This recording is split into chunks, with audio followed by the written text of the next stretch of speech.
Welcome to Business Talk Sister Gawk. Today's podcast episode is how to make yourself useful. And today with me, I have a guest whose name is John Cook. And I'm just going to give you a little bit of background. I literally spent probably like 15 minutes thinking about how to introduce you. Wow. I couldn't do that. Well, thank you, by the way, for being with me today. Oh, you're most welcome. Yeah, so before we get into this, I just have to describe John. And when I try to describe John to other people, I say things like, well, think about like the wisdom of Yoda and the joy of Rafiki all wrapped together in a grandfatherly Vincent van Gogh style. Oh, my goodness. I'm supposed to live up to that, huh? Well, I really do think, like, so John has owned a number of businesses, is an incredible artist, has been very strategic with living life in joy, and just really, honestly, you've blessed me in that so many times over. And yeah, you've done tons of things, and we're going to talk a little bit about that today because I really think a lot of those opportunities just come from making yourself useful. So could you start by telling me what you do? Well, that is really hard to put a ribbon around. In recent years, I basically just say I work as a self-underemployed designer. And that's Okay. because there really isn't a place, a category that you can go get hired out. And I don't really get hired out. I do projects. Mm-hmm. So project design, project concept development, which can be something little or sometimes something big. But it's basically doing design work and using arts to share it and explain it, show it. Mm-hmm. Or the spoken word or the written word or whatever it takes to get an idea across to someone else who needs something. Mm-hmm. That's the commercial side of it. The non-commercial side of it is you go home and do things you want to do in the way you want to do them. And you don't look at market or is it'll sell or what. You just do what you want to do. So the lifestyle is to be able to live the life doing what you want to do, and occasionally you got to pay some bills. Yes, you have taught me so much about that in so many ways. So, can we start a little bit back farther about the why? Why do you do what you do, and how did you get there? Because I think that's a really interesting story. Oh, really? Why I do it, or how, or both? You can start with the why. Yeah. Gosh, I would have to go way back to being a child, kindergarten age. When I was a kid, there was a kindergarten in our town. It was called Happy Corner Kindergarten. And a lady on the corner of a street in a small town, like I think there was 2,500 people in the town. My brother and sister would go to school. I would go to kindergarten. I was probably 5 years old, 5 years old. And she had a picket fence that she painted every other picket a different color. So it was like a little rainbow around her fence, and I can remember it so clearly. And I went there, and that's where I started learning how to read, or I thought I was, and how to meet other people and socialize. The next year, I was supposed to go into first grade, and some strange thing happened over the summer. I don't know what it was, because at the end of my fifth year, I was really good at reading. When I became 6 years old and went into first grade, I couldn't read. Huh. I have no idea why, but it was just like it evaporated. It was gone. Interesting. It was really difficult, so I didn't do well, so they held me back a year, which put me outside the group that I'd started to grow up with. In that small town, the people that you start out in kindergarten with are the ones that you graduate in high school with. Mm-hmm. I went through a school that I think we had 62 people in our graduating year, and every one of them had been in every class I'd been in for 12 years. So it's very unusual, but you grow up as a large family. Mm-hmm. And I began to notice that I couldn't do some things they could do. They got to things quicker, and they learned things. So I didn't know why. I just knew that. So if I have to say why I do what I do, how I do it, it's because you become separated from the group when you can't keep up with what they're doing. You start doing other things, or you find another way to do it. Mm-hmm. So in grammar school and junior high, I would be the kid in the corner facing the back of the room because I just couldn't keep up with the lesson plan, and I would become disruptive. But I would sit there and doodle and draw and do my own thing. I'd listen to the stuff. When it come time to take the test, you'd take the tests, and everybody would finish their tests, and I'd be half done because it was a struggle for me to get through it. But I realized that I knew the answer. I just didn't know how to get it down on paper. Mm-hmm. And I think that would have been the late 40s, all right? There wasn't ADD, there wasn't reading disability, there wasn't dyslexia. Mm-hmm. There wasn't, those things weren't, you couldn't have those degrees, they hadn't got a name for it, so you didn't get those things. Mm-hmm. And so you don't know that. And I was clear into college before this young student, a psychology student who was studying it, had noticed, in a state-run school, they have to let you in whether your grades are good or not, because if you can pay, you can go in a state-run school. And he decided to test me. Okay. I'd never been tested before that way. You take lots of tests in school. Mm-hmm. And let me go back to like about the fifth grade and sixth grade when they started testing students in America to see where you fit, how you ranked with your IQ and with your performance, all that with all the other kids. And of course, my testing wasn't any good because I couldn't take tests fast enough. I began to learn how to answer and do things in a different way. I wasn't aware of it. Yeah. I didn't know it, but I did. But this college student, he alerted me to something. He says, John, he says, you have a learning disability. I said, I don't know what you're talking about. He says, yeah. He says, did you know that in college you could take these courses orally? I said, I had no idea. And the problem was you go take a test, and they give you 50 minutes or 60 minutes to do a test. And all the other students would be finished and out the room in 35, 40 minutes, and I would be half through my test. So I had learned early on in school to answer every other question. You might get 50%. Okay. And he noticed in my records that I was getting close to 50%. But I was only answering 50%. So I was getting 100% of what I answered. So it wasn't a matter of smart. It was a matter of being able to interpret at the speed the other students were doing. And I didn't realize I was forming my own language in my own head. I didn't realize I was starting to use pencil work and icons to remember things and my own mnemonics. But I was. And when other kids would go play baseball, I had to go to work. We had I worked in the laundry with my dad, and he had a steam laundry. So they go play, and I would go work. So life was different for me. So I was socialized differently, and I think this is probably the difference. But you still want to be a part of the group, so you try to see what people are doing. You try to see how they're doing it, and you mimic those behaviors. But it's a mimic, it's not a reality. You aren't that. You aren't them. But you have to live in a world that they do. And little by little, you build skills. When I was working and they were playing, I'd go home and work in the wood shop. I'd go home and work on my artwork. I'd go home and look through the encyclopedia for pictures to trace or to learn. And decided really hard to learn how to read like they read. Now, it got to where by the time I was 13 or 14, I could read, just not with any speed. And not with any confidence that what I was reading was exactly what was written. And yeah, because when you struggle that hard, the comprehension is difficult. Yeah, you don't know if you're comprehending it or not, or if you're comprehending something else out of the reading. It wasn't until I was in high school, high school senior, and we were in a English class, which incidentally, I've never passed an English class. All the way through high school and all the way through college, it's one of the reasons I couldn't get a degree. I couldn't pass an English class. Never have. Still haven't.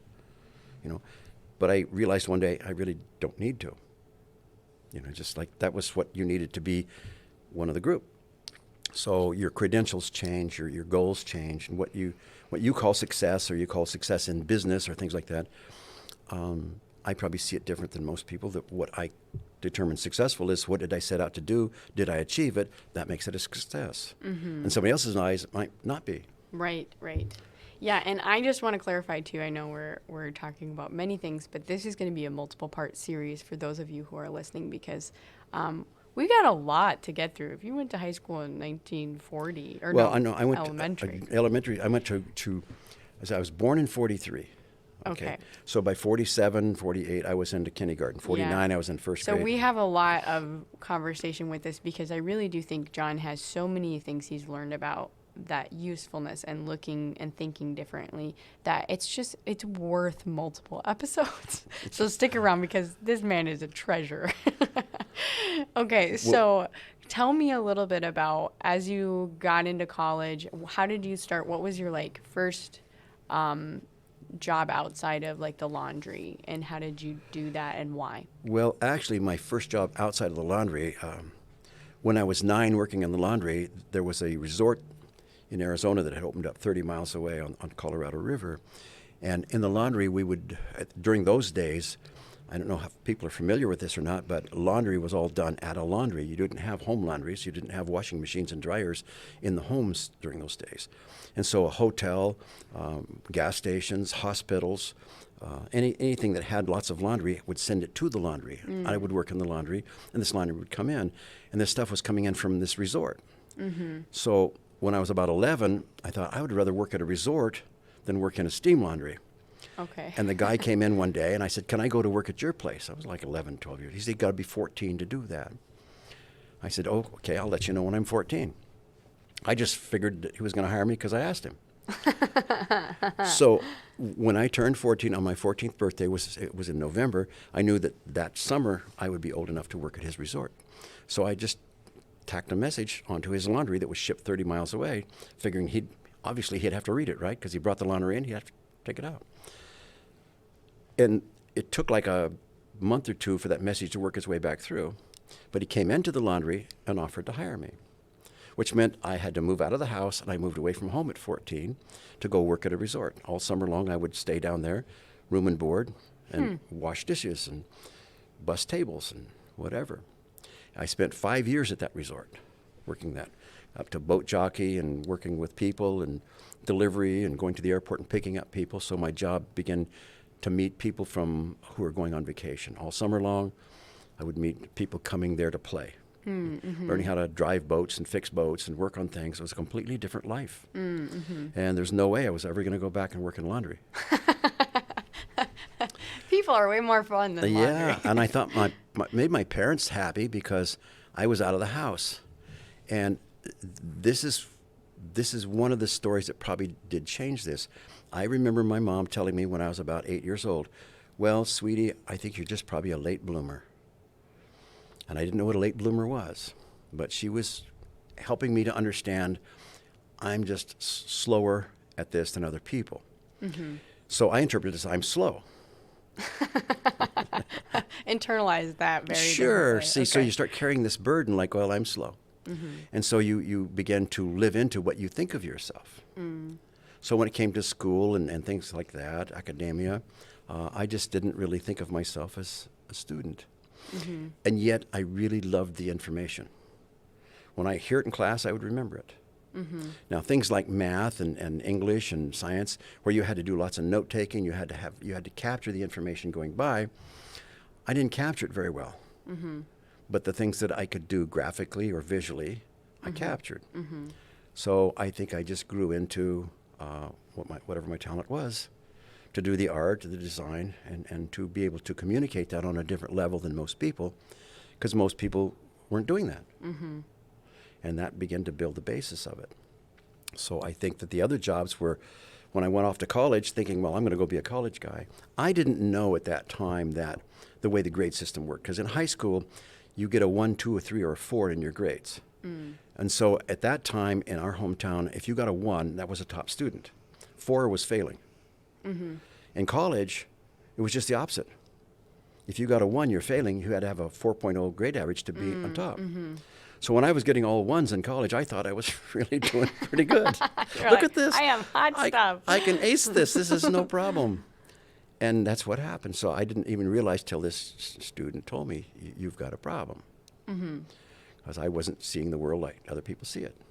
So so I was, bussing and waiting tables and working my way through college, just getting jobs. I do odd jobs. I worked at a lumber mill. I worked in a little bit of a truck driving. I'd shovel snow off roofs, whatever. Nothing bothered me. Just do what you can do, and keep paying your bills, keep going to school, keep having fun. But what I wanted to do was go to art school. Now, back in those days, this would be the uncolorful part of it. Today, you probably couldn't get away with saying this, but my parents were very prejudiced against the art world because those were the funny people. They were, you know, not well rooted in their minds. They were just, because back in the 40s and 50s, artists were basically thought of as Homeless or something? well, you just think up your own names for it. But unless you're a top artist, there's no place for you in the world. So my dad said, well, why don't you go be an architect, or go be an engineer, or go be something else. So the pressure was always there. And growing up, I'd always have to hide my artwork because it irritated my parents. Oh, weird. Interesting. So I would hide it in the bottom drawer. My sister would buy me art supplies secretly, and my mom would appreciate my art, but I would hide it from him. So it was like, just didn't feel open about it. And I was well into college before I thought, you know, I see these other artists doing stuff. I want to go do that. I want to go play with the clay. I want to do these things. And I experimented with it, but in secret, more or less in secret. So those things have an effect on how you see yourself, how you think your parents see you, how you think your group sees you. And that social pressure, you don't break it until you escape it. Most of the people that I had known who were similar, they escaped it through drugs or alcohol or misbehavior, or they just became what my dad thought artists would become. And you see a lot of that, and I think it's because we didn't have the skills, we don't know the skills, and now the world is overskilled in trying to overtreat and overproject and overanalyze everything. And so for people who want to think differently or be different, there's really not a safe zone to go to. I was probably lucky in the fact that most people just ignored me. The teachers, the schools, my parents, other people just like, you know, I mean, I was a good kid. I wasn't trying to make trouble. I wasn't a troublemaker. I wasn't looking to be grievous, but I know that in this college test they gave me, this young man, a bright young fella, and he says, I'm going to look up your records, John. I said, okay. So he looked up my records and he showed me, he says, you've aced all the IQ stuff. You did really great. The performance testing, you're a total disaster in. He says, but there's also all kinds of notes that followed you from the time you were in first grade till now. He says, teachers would pass off these notes to each other. Well, this student is this student that. And they form these opinions and they write these notes and pass it to the next teacher. Mm-hmm. So he says, you have been traveling with a misnomer about you, who you are, what you are. He says, so the teachers would get this, say, oh, this guy, he's not going to get the grades. Don't waste any time on him. Put him in the corner. And I says, you mean they do that? He says, well, apparently this is what happens. He says, we've got marks here like, here's the top students, here's the middle students, here's the bottom students, and over here's like 3 or 4 students going through. Well, don't spend any resources on them. Don't take your time with these kids. It's not going to pay off. Just tolerate them and get them on through. Oh, man. And so I said, so how about in high school? He said, yeah, it says there's a footnote here in high school, like just get him out of school. So, and that just like historically speaks so much to the reason why we have special education and everything like that. Well, too. it is. And I'm sorry, I'm like such a history nerd in that way. That was exactly it. And I didn't know that I was a victim of this, but when I look back in my memory now, I can see it. I began to see it that day, when I was like, I think I was a sophomore going into junior year, into the sophomore, and they were trying to determine if they were going to talk me out of going to school because I just wasn't a good student. Mm-hmm. And so they tested me, which they didn't very often do. Mm-hmm. But he said he couldn't justify passing on having me just not come to school anymore. He says, because you have this IQ thing over here, completely unbalances all these other things. He says, these two shouldn't be the same. Mm-hmm. Most of the people over here don't have a high IQ score. They have a very low one or a mediocre one to go with all their bad behavior. He says, yours is a total anomaly in the way that they work together. And he says, so you don't have a problem understanding things, you have a problem expressing them and reading them when they come in. This is slow reader. Now, I would tell you this story about slow reader. Here's kind of what actually happened. When I was 12, my mom gave me a Bible. And she gave my sister one when she was 12, and she gave my older brother one when he was 12. And she says, I expect you to read this. I'm going, yeah, right. Very high reading level. It sat on my shelf for 2 years. And then I thought, well, okay, and now I'm 14. I'm going to do this. I'm going to try this. I thought, I'm just going to start at the first. I'm going to work my way through. And anything I don't understand, I'll look up. I could read, but not well. It didn't flow. But to my surprise, I could read that. It just was easy. So I read right through it. Took me about 6 months, but I read all the way through the Bible, all the way, front to back. Didn't miss a word. Didn't understand it, but I could read it. And I realized that is it structured? Is the way the words are placed in there? Is it because they do things kind of backwards from normal print? Sorry about the noise. And I couldn't break it up, but I was curious about it. And then I realized that, kind of like Old English or whatever, and it was a translation. And I became curious about the stories, about the things in it, about the things I'd heard, and realized that in my walk-around world, my walk-a-day world, that the people around me who had read many, many things had not read that book. Because it contained the knowledge of how and who and what the world is about, which is what I was really interested in. What's this all about? Interesting. How do things work? Why is this way? And I realized that the people that I was looking at with more or less admiration for their skills in living just didn't absorb that. Why not? So tell me a little bit about, I know we are kind of running short on time, so I'm going to go a little bit farther into the gawk portion with this, and then we're going to come back to this conversation because I want to make sure to keep going through that usefulness, because I've heard a lot about your early jobs or just doing all these things because, okay, just needed to make money and all of that. But tell me a little bit about, and for those of you listening, you don't know this, but I do, that John used to be a Disney Imagineer, and he had a presentation that he gave to get the job, and I want to do that as the gawk portion because I think it's a really interesting story. Okay. And I know it's skipping a little bit ahead, but That's can fine. you tell me about that experience and what you learned through it? What the experience was? Well, okay. When I was 11, I wrote a letter to Walt Disney. I wanted to go to work as an animator. I knew I liked the arts. And I got a letter back from Madeline Wheeler, who was his secretary at that time. She says, grow up, get an education, and come apply again. Oh, motivation. Yeah. And it stuck with me. Okay. So I wrote back another letter about 4 months later, and I wrote 3 letters to Disney, and I got 3 answers from his secretary, all of which I still have somewhere. Okay.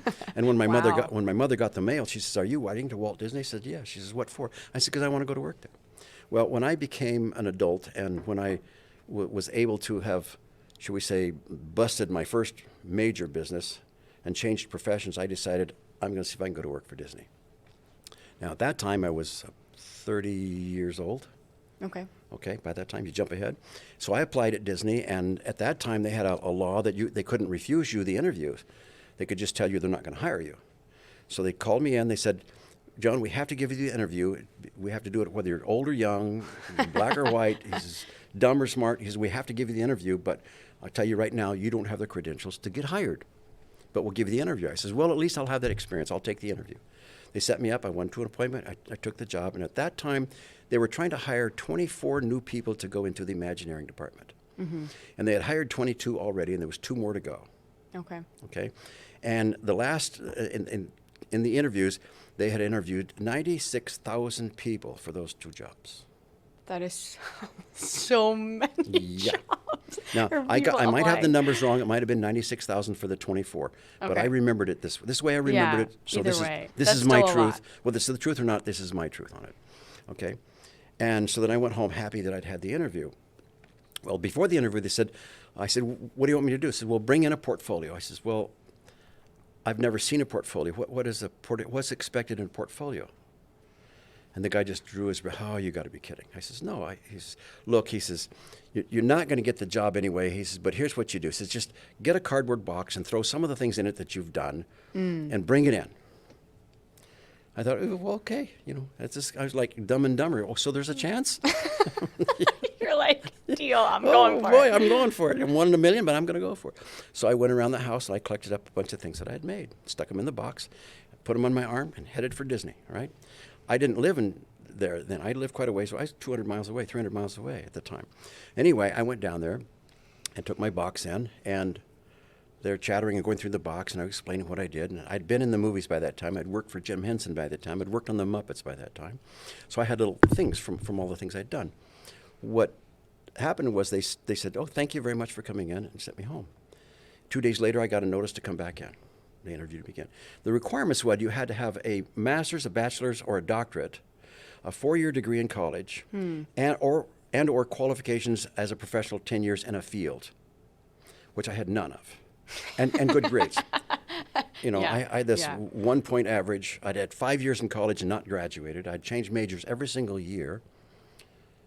But you also had to hand in papers of recommendation. I think it was like 5 or 6 sources. So they asked me for those. So I sent people that I'd known, that I'd worked for, to send a recommendation to Disney. And they said, "We got all your stuff back." And he says, "We want to hire you." I says, "Why? I met none of your criteria. Zero." They said, "Well, you met the one criteria that we're trying to fill." He says, "You've been working as what we call a design-build fabricator." I said, "Yeah." I says, "I design stuff and then I go build it." He says, "We don't have any of those." He says, not like you, not like what you're doing." He says, "We have people design, we have people draw, we have people that build. But very few people who can design something and go build the whole thing, including houses and buildings and structures or boats or whatever. You design, you go build." I said, "Yeah." And he says, "And your portfolio shows us you are doing a lot of things that we don't know how to do." He says, "We don't hire people to train to do what we do. We hire people who can teach us things that they know that we don't. So we don't need the other qualifications from you. We've got 96,000 of those who have all the qualifications but can't do what you do out in the box. You have the box with no qualifications. You're the one we want to hire." I said, "So the qualifications don't really count?" He says, "Well, it's a gate. It's the mask we wear." He says, "We're looking for the talent we're looking for. The qualifications helps us get the list down to a few people that might fall through the cracks like you." He says, "Because you don't know the difference from what we're asking for, you fell through the cracks." Well, and did they? They told me this in almost those words. I seem to remember this in our conversation before, but did they know that you wrote letters to Disney as well when you were little? No, they didn't. Oh, okay. When they went into their archives, they found them. Okay. Huh. That's Yeah. so cool. They said, "You've been at this for 25 years." I said, "I have." He said, "You've been trying to get in here for 25 years." I had applied there a dozen different times, you know, but I never got an interview until they changed the laws where they had to take the interview. That's such an interesting story. And so it's like, so here's what I tell people today is, don't say no for someone else. Say yes for yourself. Never answer for the other person, especially if you're a person who's gone through a learning curve like I've gone through. If you answer for somebody else, you're going to say no because you don't think you can. I was taught that I don't fit. I was taught that I can't do this. I was taught these things. Yet when I was there, I wound up trying to teach people how to do things. And you have told me that many times, and I'm just remembering it now. Never say no for the other person. Say yes for yourself. Well, I do have to wrap this up this week, but if you have enjoyed this conversation, you should come back next week because we're still talking about how to make yourself useful. This is part 1 with John Cook, and we will see you next week. If you enjoyed this episode, you can give it a review on Spotify now, Business Talk Sister Gawk, and I'm looking forward to next week with you, John. Thank you for being here. And thank you for having me.